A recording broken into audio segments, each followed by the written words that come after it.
Hi hello welcome to our channel. నేను మీ సిరి. ఈరోజు మనం చెప్పుకోబోయే కథ ఇష్టమైన సకుడా పార్ట్ 131. ఇక ఆలస్యం చేయకుండా కథలోకి వెళ్దాం.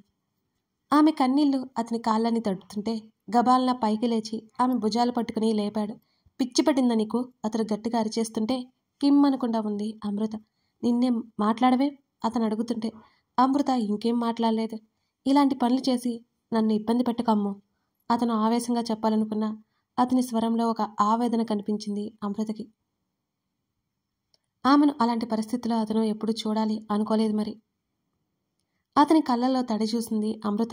ఒక క్షణం ఆలస్యం చేయకుండా కాళ్ళు పైకెత్తి అతన్ని హత్తుకుపోయి అతని మెడ చుట్టూ చేతులు వేసింది ఆమె. థ్యాంక్స్ ఫర్ ఎవ్రీథింగ్ కమల్, ఆమె ఏడుస్తూ చెప్పింది ఆ మాట. ఆమె తలను మరింతగా తన వైపుకి లాక్కున్నాడు అతను ఉద్వేగంగా. ఎన్నో క్షణాల తర్వాత ఇద్దరిలో కాస్త ఉద్వేగం తగ్గింది. ఆమె నెమ్మదిగా తల వెనక్కి తీసుకుంది. ఆమె కళ్ళు తుడిచాడు కమల్. ఆమె జుట్టు సవరించాడు. ఆమె నుదుటిన అతని పెదవులు తాకాయి. మరోసారి ఆమెను హత్తుకున్నాడు. మౌనంగా అతని కౌగిలిలో ఉండిపోయింది అమృత. కూర్చో, ఆమెకి కుర్చీ చూపిస్తూ ముందున్న టీపాయ్ మీద కూర్చున్నాడు కమల్. అమృత తల ఎత్తి అతని వైపు చూసింది. ఆమె చేతిని తన చేతుల మధ్య తీసుకున్నాడు కమల్. నీ లైఫ్ ఇప్పటి వరకు ఒక ఎత్తు. ఇప్పుడు నువ్వు కొత్తగా నీ లైఫ్ స్టార్ట్ చేస్తున్నా. దీన్ని అంత అందంగా మార్చుకోవాలి అనేది నీ చేతుల్లోనే ఉంది. నువ్వు ఎప్పుడు గిల్టీ ఫీల్ అవ్వాల్సిన అవసరం లేదు. ఇదే గుర్తుపెట్టుకో. ఆమె కళ్ళల్లోకి చూశాడు కమల్. అమృత నెమ్మదిగా తల పంకించింది. నీతో ఒక ఇంపార్టెంట్ విషయం మాట్లాడాలి అని అన్నాడు కమల్.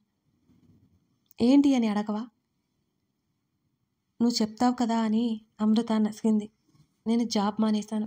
కమల్ మాటలకి ఆశ్చర్యంగా చూసింది అమృత. నా ఫ్రెండ్ నేను బిజినెస్ స్టార్ట్ చేయాలని ఆలోచనలో ఉన్నాం.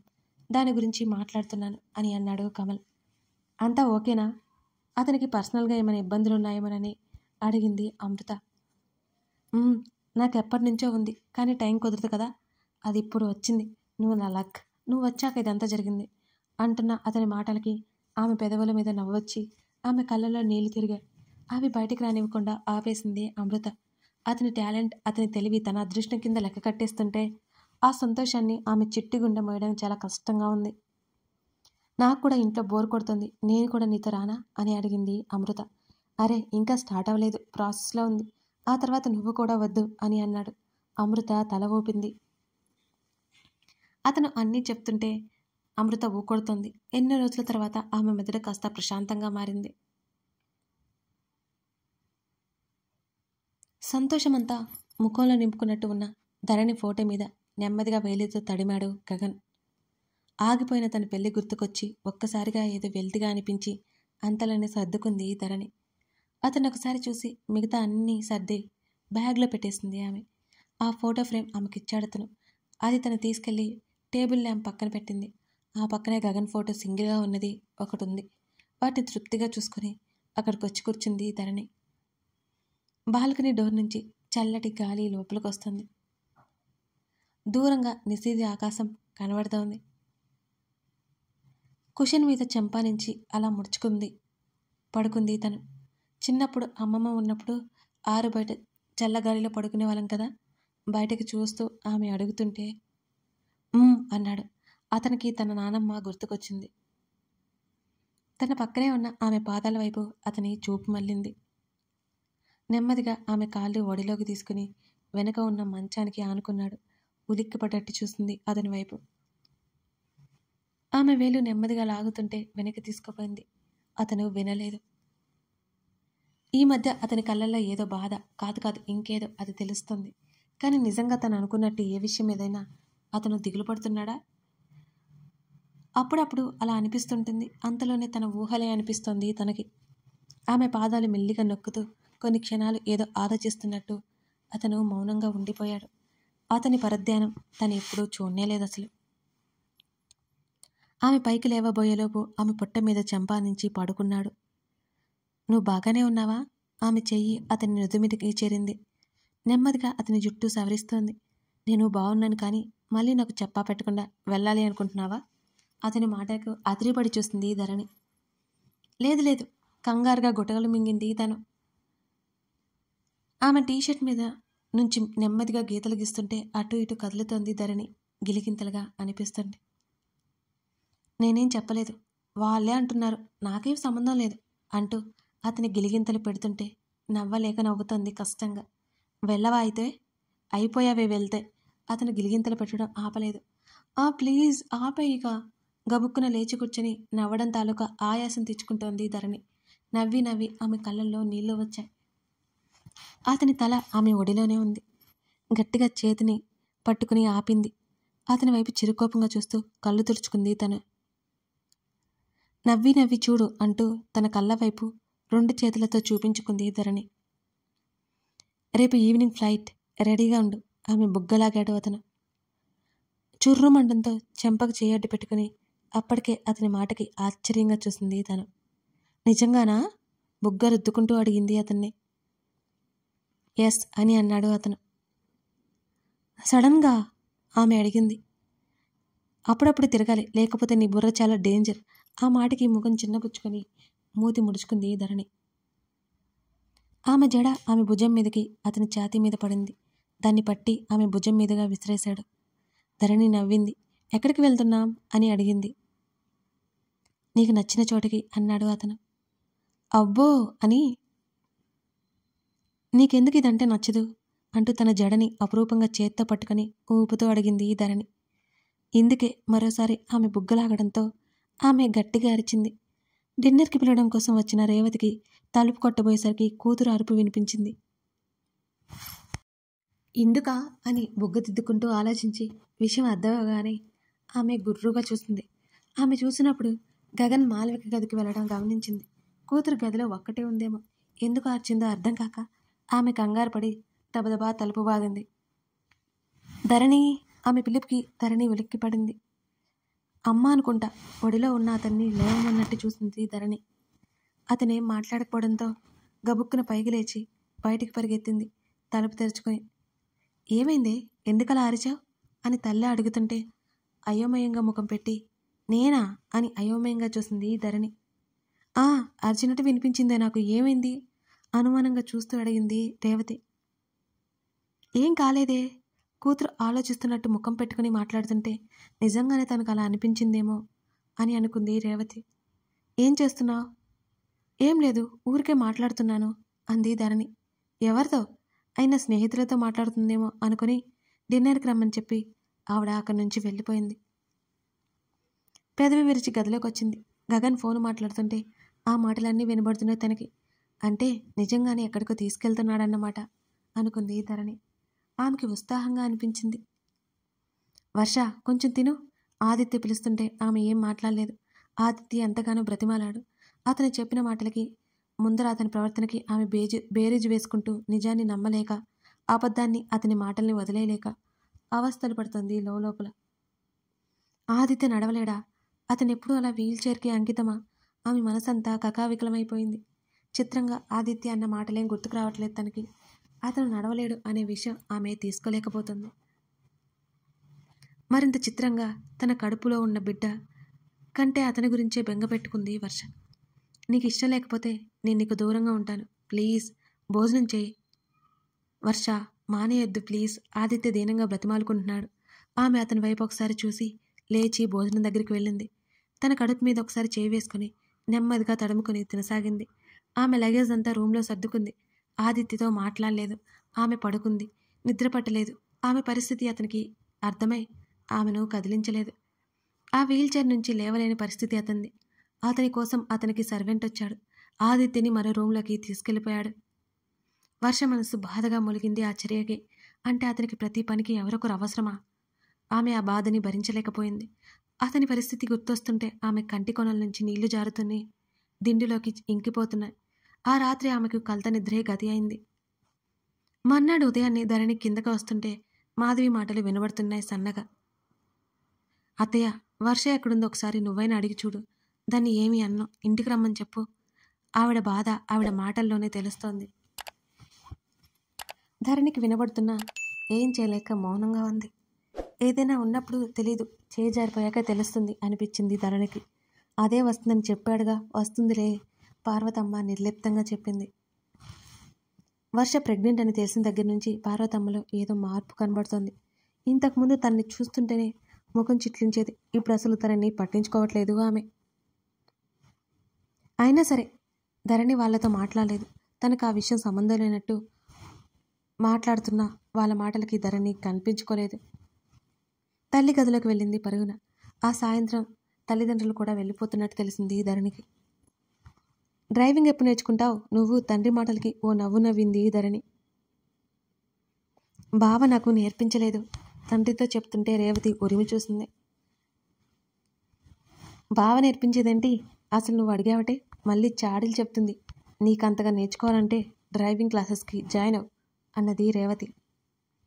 ముందే ఉంటుంది తిట్టడానికి, మనసులోనే గొనుక్కుంది ధరణి. అవన్నీ అలవాటే అయినట్టు ప్రతాప్ నవ్వుతున్నాడు ఇద్దరి మాటలకి.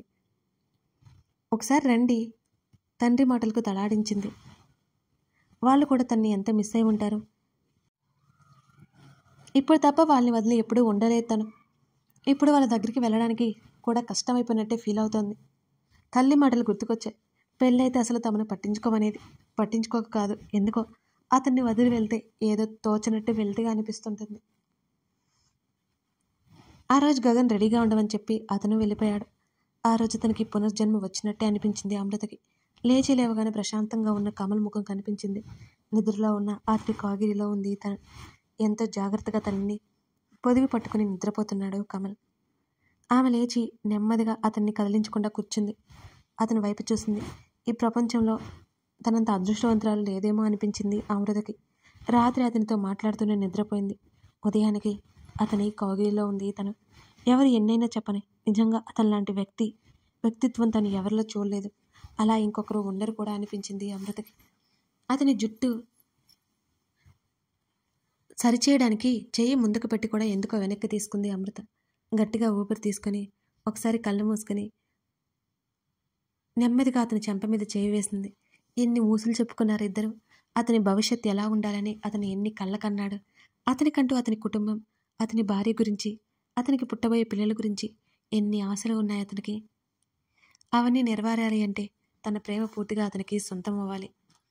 తను అన్నీ మర్చిపోవాలి. తనకి ఎంతో మంచి జీవితాన్ని అందించాలని ఆరాటపడుతున్న అతనికి ఏమిచ్చుకోగలదు? తన ప్రేమ తప్ప. కమల్ కొంచెం కదిలినట్టు అనిపించడంతో గబుక్కని చేతిని వెనక్కి తీసుకుంది. అతడు పూర్తిగా ఒకవైపుకి తిరిగి పడుకున్నాడు. అప్రయత్నంగా గోడ గడియారం వైపు చూసిన అమృత కళ్ళు పెద్దవయ్యాయి. రాత్రి ఎవరికో ఉదయాన్నే వస్తానని చెప్తున్నాడు. 9 అవుతున్నా లేవలేదు. వెళ్ళిపోయిందా ఏంటి? కమల్ కమల్ అతని భుజం మీద తడుతూ పిలిచింది. కమల్ కళ్ళెత్తి చూశాడు. చెప్పు అంటూ మళ్ళీ కళ్ళు మూసుకున్నాడు కమల్. నిట్టూర్చింది అమృత. 9 అయిపోయింది, ఎక్కడికో వెళ్ళాలి అన్నావు కదా అని ఆమె చెప్తుంటే గుర్తుకొచ్చినట్లు ఉలిక్కిపడి లేచి కూర్చున్నాడు కమల్. అతను అలా లేవడంతో అమృతకి నవ్వొచ్చింది. మై గాడ్ అంటూ గబగబా బెడ్ దిగి, అమ్ము వెళ్ళాలి, టైం లేదు, డ్రెస్ తీసిపెట్టు అంటూ గబగబా వాష్రూమ్లోకి పరిగెత్తాడు అతను. ఆమె అతను వెళ్ళిపోగానే నవ్వేసింది. ఎక్కర్రా? హర్ష లిఫ్ట్ చేయగానే అడిగాడు. ఇప్పుడే ఇంటికి వెళ్తున్నా, చెప్పు అని అన్నాడు గగన్. వాళ్ళ మధ్య మాటలు అలాగే ఉంటాయి. డైరెక్ట్గా మ్యాటర్లోకే వెళ్ళడమే. అదేంటి ఇంత ఎర్లీగా? చిన్న టూర్ ఇవాళ వెళ్తున్నాం? ఎస్, ధరణితో పాటు అని అన్నాడు అతను. ఏదో చెప్పడానికి కాల్ చేసిన హర్ష చెప్పలేదు. ఊరికే చేశాను, ఇటు రాలేదని. Anything important?